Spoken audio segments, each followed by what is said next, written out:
When you go from being broken to being healed, there is this line, right? There's this line of history of all the things that I used to be, all the bad habits that I used to have, all the abandonment issues, all the brokenness, all the childhood trauma, all the rejection, all of it. There's a line, right? There's all my history and all the men that I used to attract, all the men I asked God to deliver me from, all the abusive and narcissistic and cheating and lying and scheming men that I asked to be delivered from.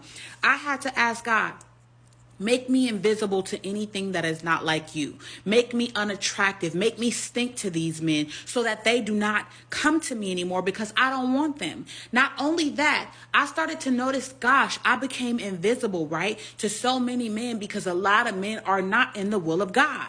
So once God delivered them from being attracted to me, not only did he have to deliver them from being attracted to me, he had to deliver me from being attracted to them, because I don't think I ever took time to ask God, take away my desire, my appetite, my enthusiasm for men that reject me, abuse me, treat me like shit, make me have to prove myself and win love from them. I had to be delivered from that too, because it was all that I ever knew.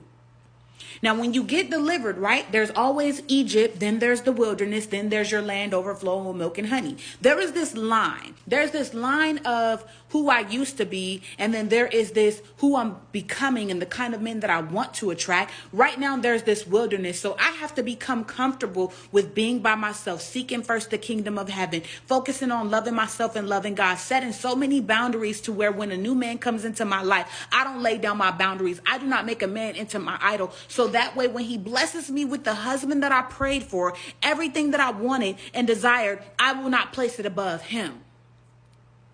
Not only that, you have to go through the loneliness, the quietness, the isolation, so that way you don't confuse the two, because right now you are still on the line.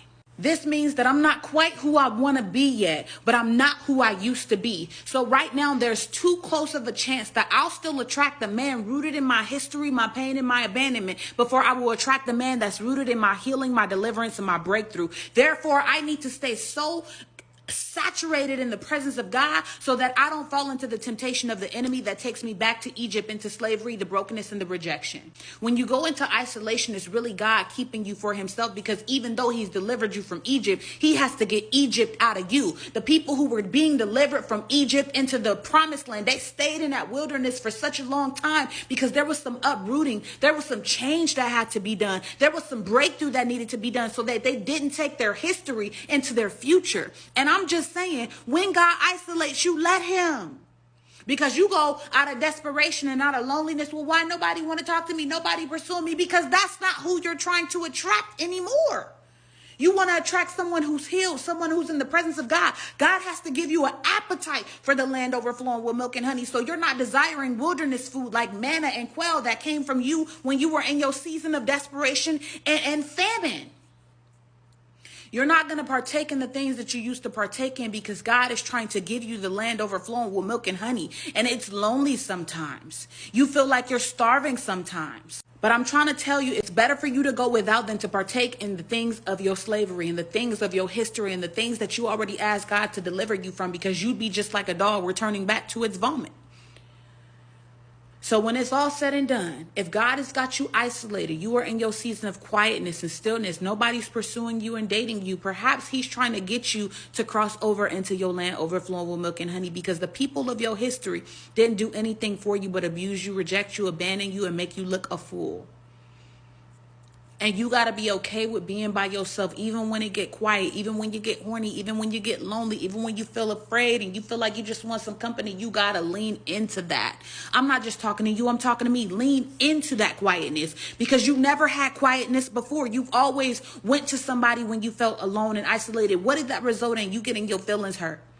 You always ran to the world for all the things that you thought you needed, when God is telling you, run to me, run to me. I'm going to give you everything you need. And when you finally are ready, you will be able to cross over into your land overflowing with milk and honey. But as long as you continue to crave slave food, crave the things from your history, the rejection, the abandonment, as long as you go and partake in situations and situationships that don't serve you or serve me, you're going to continue to stay in this wilderness.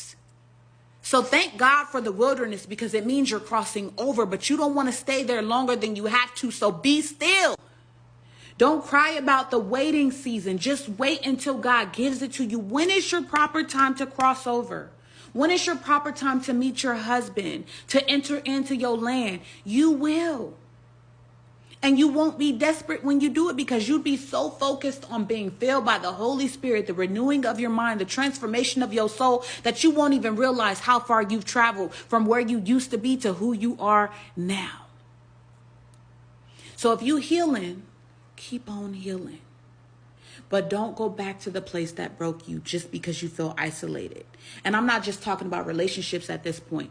Don't go back to the old habits of your history, your family, your work, your anything. When God is trying to deliver you from one place to another, there's always going to be a wilderness in between that. And that wilderness, you're going to have to depend on the miracles of heaven.